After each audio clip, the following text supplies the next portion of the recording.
ఏమేమి వేసినావు? జీలకర్ర, మెంతులు, కరివేపాకు, చింతకాయ,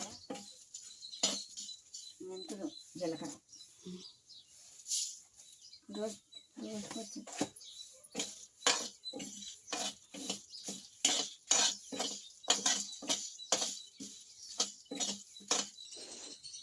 పొయ్యి మీద ఇట్లా చేసుకుంటే ఆరోగ్యంగా ఉంటుందండి.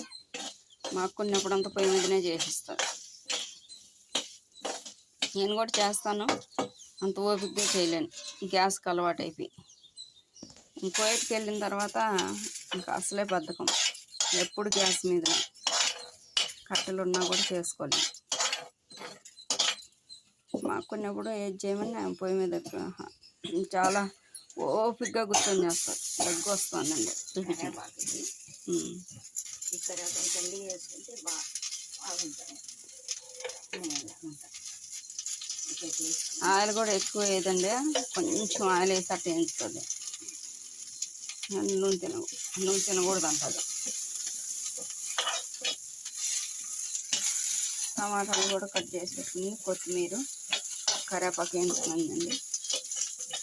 నేనైతే ఇంకా ఇవన్నీ వేయించేసి మళ్ళా టమాటాలు కూడా అందులోనే వేసేస్తాను. మా అక్క అట్ట కాదు, ఫస్ట్ జీలకర్ర, మెంతులు, ఎండుమిరపకాయలు వేయించింది, తర్వాత కరివేపాకు వేయించి మళ్ళీ ప్లేట్లకి తీసేస్తుంది. ఆ తర్వాత టమాటా వేస్తుంది, టమాటా, చింతపండు అవి వేసి వేయించుతుంది. సపరేట్గా వేయించి చేస్తుంది నీట్గా. నేను కూడా నీట్గానే చేస్తాను అనుకోండి, గ్యాస్ మీద చేస్తాను. మా అక్క అయితే నీట్గా పొయ్యి మీద చేస్తుంది.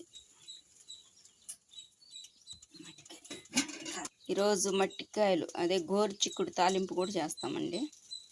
చట్నీ, సంగటి, గోరుచిక్కుడుకాయలు తాలింపు. ఎందుకంటే వాతావరణం అయితే చాలా భయంకరంగా ఉంది. ఆ వాతావరణానికి ఈ భోజనానికి చాలా బాగుంటుంది. మీరు కూడా ట్రై చేసి చూడండి. ఇదండి కరివేపాకు కూడా వేపేసి అందులో వేసేసింది చూడండి. టమాటా